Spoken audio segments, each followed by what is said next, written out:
Bonjour chers agriculteurs, je vais vous partager les erreurs que vous ne devez pas faire lorsque vous voulez résoudre le problème d'eau sur votre ferme. Pour résoudre le problème d'eau sur votre ferme, il y a plusieurs façons de le faire. Vous pouvez résoudre le problème d'eau en trouvant un terrain juste en bordure d'eau et puis vous commencez à travailler. Ou encore, lorsque peut-être vous avez déjà acquis un terrain et puis vous voulez faire un puits pour pouvoir résoudre le problème d'eau. Il y a d'autres catégories de personnes aussi qui vont faire des forages pour pouvoir résoudre le problème d'eau. Il y a d'autres aussi qui font des étangs, des retenues d'eau en quatrième position.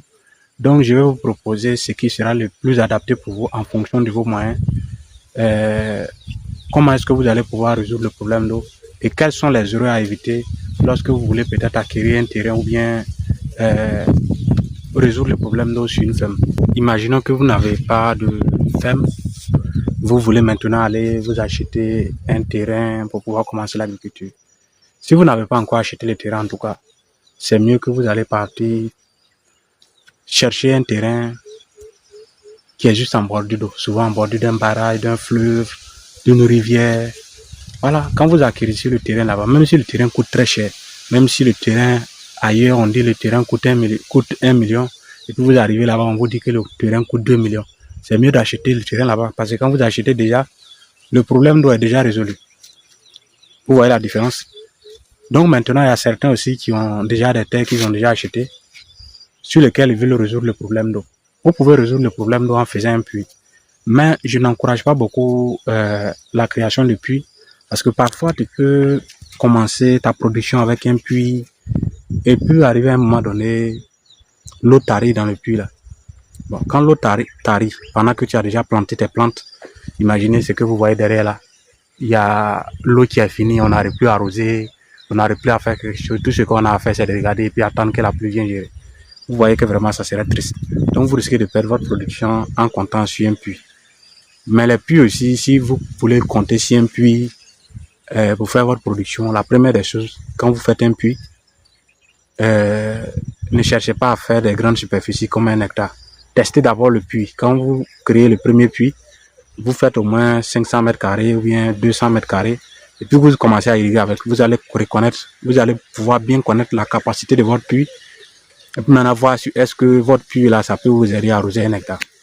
Et puis quand c'est rassuré, là maintenant vous pourrez grandir. Si ce n'est pas sûr, là maintenant vous serez obligé de faire un forage ou bien encore vous allez partir ailleurs pour aller trouver un terrain qui va vraiment vous permettre de résoudre le problème.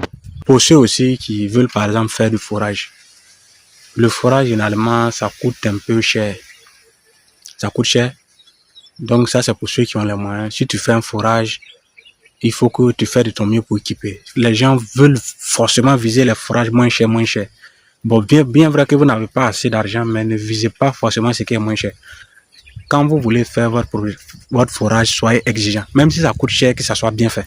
C'est l'objectif. Parce que parfois, il y a des forages aussi qu'on s'en va faire de façon bizarre. Bon, je veux dire même, faire même de façon, je sais même pas quel mot je vais utiliser, des forages que les gens sont allés bâcler sur des terrains de production.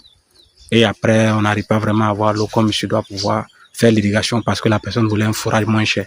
Donc, un bon forage, ça va beaucoup plus profond pour pouvoir retrouver la bonne nappe d'eau. Et parfois, dès que les gars trouvent l'eau seulement, comme tu veux le moins cher, ils se limitent là-bas et puis ils s'en vont. Tu commences à arroser et puis à un moment donné, il n'y a plus d'eau. Donc, même si c'est cher, fais de ton mieux pour payer, pour qu'on puisse te livrer un bon forage avec un haut débit. C'est encore mieux. Il y a aussi ceux qui font les étangs. Un étang, c'est comme un bassin que vous avez créé. Quand il pleut, l'eau vient se stocker là-bas jusqu'à l'eau devient beaucoup.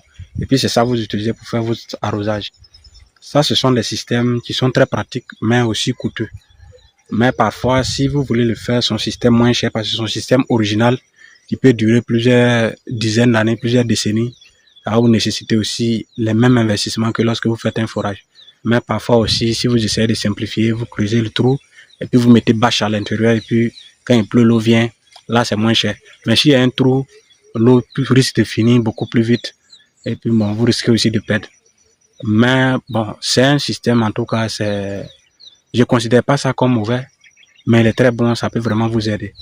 Mais l'eau, quand il est déposé, quand ça dure, il y a des bactéries qui viennent se former dedans, ça peut créer vraiment autre chose, parce que c'est de l'eau qui n'est pas ravitaillée, à comparer aux rivières qui coulent, au barrage qui coule, au forage, lui, il est complètement protégé, ça est juste en dessous. Et puis plus l'eau est là, quand le soleil tape, l'eau, vraiment, sa qualité diminue. Vous allez voir même souvent, ça se chauffe à une certaine température, donc vous allez trouver un moyen pour pouvoir maintenir votre eau à un bon degré. Et puis l'eau que vous allez peut-être pouvoir retenir, ça ne pourrait pas vraiment vous pouvoir permettre de arroser 1 hectare de production en contre-saison par exemple. Ça serait beaucoup très compliqué. Donc ne comptez pas sur ces gens de temps-là pour pouvoir résoudre votre problème d'eau. Mais si vous voulez résoudre un problème d'eau pour faciliter les traitements phytosanitaires, en tout cas pour des petits trucs que vous voulez faire, il n'y a pas de problème. Mais si vous voulez faire un étang pour pouvoir tenir une culture de contre-saison, en tout cas, je ne vous encourage pas vraiment. Donc c'est ce que j'avais à vous partager dans cette soirée-là. C'est pas beaucoup, mais quand même ça va vraiment vous aider pour ceux qui veulent résoudre les problèmes d'eau. Donc ici nous avons 60 ans dans le cerveau, 20 ans dans les corps.